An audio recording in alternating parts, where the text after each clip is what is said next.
Bismillahirrohmanirrohim. Assalamualaikum warahmatullahi wabarakatuh. Selamat pagi anak-anak. Apa kabar kalian pagi ini? Semoga sehat ya, selalu dalam lindungan Allah Subhanahu wa Ta'ala. Anak-anak, sebelum kita mulai belajar, mari kita berdoa bersama-sama terlebih dahulu. Berdoa mulai selesai. Anak-anak, kali ini kita akan belajar bahasa Indonesia kelas 3, tema 1, subtema 3 tentang pertumbuhan hewan. Mari anak-anak kita belajar mengenai pertumbuhan pada hewan. Nah, sebelum kita mulai belajar pertumbuhan pada hewan, kali ini kita akan belajar menemukan informasi pada teks bacaan anak-anak. Nah, kali ini teks bacaannya adalah berjudul pertumbuhan pada ayam ya. Kalian lihat di sini, pertumbuhan pada ayam itu dimulai dari telur. Nah, setelah telur menetas menjadi anak ayam, kemudian menjadi ayam, terus menjadi ayam dewasa. Ini anak-anak, seperti ini adalah proses pertumbuhan yang terjadi pada hewan ayam. Ini anak-anak ya, seperti ini prosesnya. Mari anak-anak kita coba menemukan informasi pada teks bacaan yang berjudul pertumbuhan ayam ya. Sebelum kita bisa menemukan informasi pada teks bacaan, tentunya kita harus memahami dan membaca dengan seksama ya. Nih anak-anak coba perhatikan. Pertumbuhan ayam itu dimulai dari telur sampai menjadi ayam dewasa. Setelah bertelur, ayam akan mengeraminya selama 21 hari anak-anak. Telur ayam kemudian menetas menjadi anak ayam. Nah ini. Anak ayam memiliki tubuh yang masih kecil anak-anak. Nah ini ya. Bulu-bulu di tubuhnya masih sangat halus. Nah anak ayam sudah memiliki kaki dan paruh. Setiap hari anak ayam harus diberi makan dan minum. Ukuran tubuh anak ayam akan bertambah besar sampai menjadi dewasa. Bulu-bulu halusnya menjadi semakin tebal dan panjang. Nah ini anak-anak, kenapa anak ayam harus diberi makan dan minum ya? Supaya tidak mati ya, supaya dia bisa bertahan hidup. Seperti itu anak-anak. Nah, dari teks bacaan pertumbuhan ayam tersebut, kita dapat menemukan beberapa informasi anak-anak. Yang pertama adalah, contohnya, bagaimana proses pertumbuhan pada ayam. Nah, itu bisa kalian jelaskan ya. Proses pertumbuhan pada ayam itu dimulai dari telur ayam, kemudian dierami induknya selama 21 hari, kemudian menetas menjadi anak ayam. Seperti itu anak-anak. Kemudian, yang kedua, bisa kita temukan informasi, nah, mengapa anak ayam harus diberi makan dan minum? Nah, ini anak-anak. Mengapa? Agar anak ayam tersebut tidak mati. Itu anak-anak ya. Nah, jadi seperti itu anak-anak. Kita bisa menemukan informasi pada teks bacaan pertumbuhan ayam. Sampai di sini. Anak-anak, tadi kita sudah belajar mengenai menemukan informasi pada teks bacaan. Kali ini kita akan belajar menuliskan pokok informasi pada teks bacaan. Nah, kali ini kita akan membahas mengenai pertumbuhan kucing anak-anak. Nah, pertumbuhan kucing ini ada beberapa tahapan ya. Pertama, anak kucing ini menjadi anak kucing yang sedang ya, kemudian ini menjadi agak dewasa, ini menjadi kucing dewasa. Nah, seperti itu anak-anak. Tahapan proses pertumbuhan kucing ya. Agar kalian lebih paham, mari kita baca sama-sama teks bacaan mengenai pertumbuhan pada kucing. Sari memelihara hewan kucing. Kucing Sari melahirkan 4 ekor anak. Kulit kucing ditumbuhi rambut. 2 rambut anak kucing berwarna putih seperti induknya. 2 rambut anak kucing lainnya berwarna hitam dan putih. Kucing bernapas dengan paru-paru anak-anak ya. Sari merawat kucingnya dengan sabar. Nah, itu anak-anak. Sari selalu membersihkan kandang kucingnya. Sari juga tidak lupa memberi makan, minum, dan memandikan kucingnya.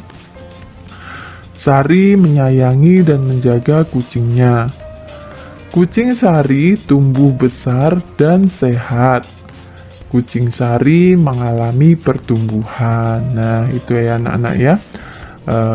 Dari bacaan pertumbuhan kucing tersebut, nanti kita dapat menemukan pokok informasi pada teks bacaan ya. Nah, nanti kita lanjutkan lagi anak-anak ya. Anak-anak, dari teks yang Ibu bacakan tadi, kita dapat menuliskan pokok informasi pada teks bacaan ya. Nah, ini caranya anak-anak. Informasi pada teks dapat ditemukan dengan memahami pokok-pokok informasi anak-anak. Jadi kita dapat menemukan informasi dari bacaan itu dengan memahami pokok-pokok informasinya ya. Untuk menentukan pokok informasi itu kita dapat menggunakan konsep kata tanya anak-anak. Nah, kata tanya itu terdiri dari apa, di mana, kapan, siapa, mengapa, dan bagaimana. Ini anak-anak ya. Jadi, untuk menentukan pokok informasi itu kita dapat menggunakan konsep kata tanya anak-anak. Kata tanya itu bisa apa, di mana, kapan, siapa, mengapa, dan bagaimana. Itu anak-anak ya, lebih mudah ya. Kemudian, informasi juga diperoleh dengan menggunakan kata tanya berapa. Jadi anak-anak, selain kata tanya apa, di mana, kapan, siapa, mengapa, bagaimana, kita juga bisa menggunakan kata tanya berapa anak-anak. Nah, ini. Kata tanya berapa itu digunakan untuk menanyakan jumlah anak-anak. Ya, jumlahnya berapa itu menggunakan kata tanya berapa. Nah, itu untuk menanyakan jumlah. Nah, ini anak-anak. Nah, contoh kata tanya anak-anak ini ada beberapa contoh kata tanya yang Ibu ambil dari bacaan teks pertumbuhan kucing tadi ya. Ya, ini yang pertama anak-anak. Yang pertama, bagaimana cara Sari memelihara kucingnya? Nah, ini ya, kita dapat menemukannya pada teks bacaan tersebut ya. Nah, ini bagaimana cara Sari memelihara kucingnya? Nah, kita cari pada bacaan teks tersebut anak-anak. Yang kedua, mengapa Sari merasa senang? Nah, ini. Kemudian yang ketiga, berapa banyak anak kucing Sari? Nah, itu anak-anak. Kemudian yang terakhir, apa warna anak kucing Sari? Nah, semua pertanyaan ini jawabannya terdapat di teks bacaan anak-anak. Jadi kalian tinggal membaca dengan seksama, dengan cermat, kemudian kalian bisa menjawab pertanyaan ini. Anak-anak, tadi kita sudah belajar mengenai pertumbuhan hewan. Nah, kali ini kita akan belajar mengenai macam-macam daur hidup pada hewan. Nah, ini tentang menentukan ide pokok teks. Ya, ini anak-anak. Informasi ini dapat diperoleh setelah kita menemukan ide pokok dari teks anak-anak. Nah, untuk menemukan ide pokok, kita harus membaca teks dengan seksama. Membaca seksama itu ada tujuannya anak-anak, yaitu untuk memahami dan mengerti isi teks yang kita baca. Jadi kalau kita masih kesulitan untuk menentukan ide pokok pada teks bacaan, itu caranya kita harus membaca dengan seksama anak-anak. Kita pahami, kemudian kita cermati isi bacaannya, sehingga kita mudah untuk menentukan ide pokok teks bacaan tersebut. Nah, anak-anak, kali ini jelaskan mengenai daur hidup yang terjadi pada ikan, anak-anak. Nah, ikan itu. Nah, ikan hidup di air. Ada banyak jenis ikan, misalnya ikan air tawar, ikan laut, dan ikan hias. Ikan bernapas menggunakan insang, anak-anak. Nah, insang.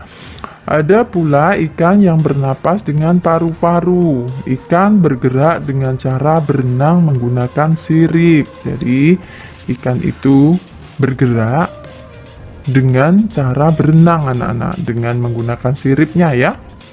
Tubuh ikan ditutupi oleh kulit yang bersisik dan berlendir. Ikan berkembang biak dengan cara bertelur ini, anak-anak. Ikan dapat bertelur sampai ribuan. Jadi jumlah telurnya ikan itu sekali bertelur ada banyak ya, anak-anak ya. Telur ikan akan menetas menjadi larva, anak-anak. Nah, setelah menetas, ikan itu akan menjadi larva.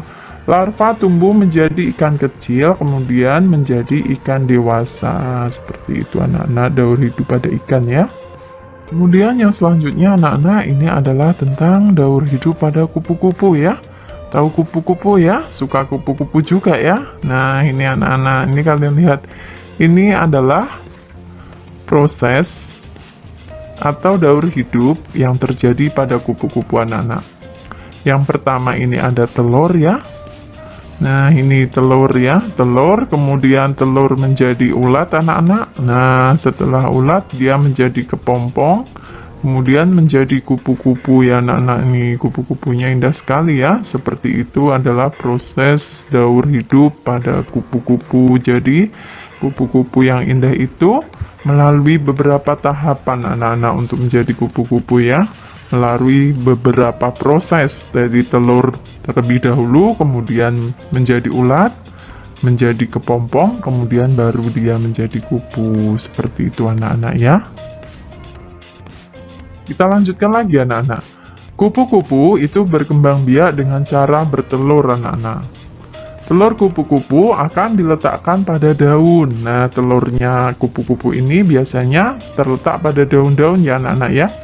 Setelah beberapa hari, telur akan menetas dan menjadi ulat, anak-anak. Nah, ulat memakan daun-daunan sehingga tumbuh menjadi besar. Ulat mencari tempat untuk berdiam diri dan membentuk kepompong. Nah, ini anak-anak. Setelah proses dalam kepompong selesai, ulat berubah menjadi kupu-kupu. Urutan daur hidup kupu-kupu dapat digambarkan sebagai berikut ya, anak-anak ya. Tadi sudah Ibu jelaskan di awal mengenai proses daur hidup kupu-kupu. Kemudian yang berikutnya, anak-anak, adalah daur hidup pada kata, anak-anak. Nah, kalian perhatikan gambar tersebut dengan seksama ya. Ini adalah proses terjadinya kata, anak-anak. Nah, yang pertama adalah telur. Nah, telur kata itu ya, ini. Kemudian yang kedua kecebong tanpa kaki ya. Setelah telur dia kecebong tapi belum punya kaki, anak-anak. Setelah itu kecebong berkaki. Nah, ini ada kakinya, tumbuh kakinya 2. Kemudian ada katak berekor. Nah, ini ada ekornya. Nah, kemudian menjadi katak dewasa. Seperti ini, anak-anak ya.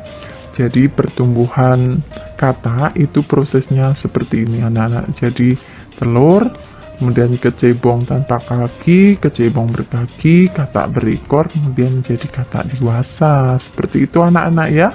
Sudah paham ya mengenai daur hidup pada kata ya? Agar kalian lebih paham, coba kalian dengarkan penjelasan dari Bu Guru mengenai daur hidup pada kata ya, anak-anak ya. Katak merupakan hewan yang dapat hidup di 2 alam, anak-anak, yaitu darat dan air. Nah, ini. Katak mengalami proses daur hidup yang unik. Nah, kenapa? Karena memiliki 4 tahapan daur hidup, itu anak-anak. Daur hidup katak itu dimulai dari telur yang dikeluarkan oleh katak betina. Kemudian, telur katak tersebut akan menetas menjadi berudu atau kecebong. Berudu ini seperti ikan kecil, anak-anak, berwarna hitam yang memiliki struktur tubuh yang belum sempurna. Berudu tersebut memiliki insang yang digunakan untuk bernapas. Setelah itu, insang pada berudu secara alamiah akan hilang sebab tertutup oleh kulit yang tumbuh. Ibu lanjutkan, anak-anak. Setelah beberapa waktu, pada tubuh berudu akan dijumpai kaki belakang dan ekor pendek yang mulai tumbuh. Saat kaki belakang telah besar, baru kemudian kaki depan perlahan muncul sampai akhirnya tumbuh secara terus-menerus. Nah, ini anak-anak demikian ya. Selanjutnya, berudu juga akan mulai bernapas menggunakan paru-paru dan secara perlahan menjelma menjadi katak dewasa dengan struktur badan sempurna. Itu anak-anak ya. Sampai di sini sudah paham ya anak-anak ya? Mudah bukan ya? Mengenai daur hidup pada hewan ya. Demikian anak-anak, semoga bermanfaat, tetap semangat dan jaga kesehatan ya. Wassalamualaikum warahmatullahi wabarakatuh.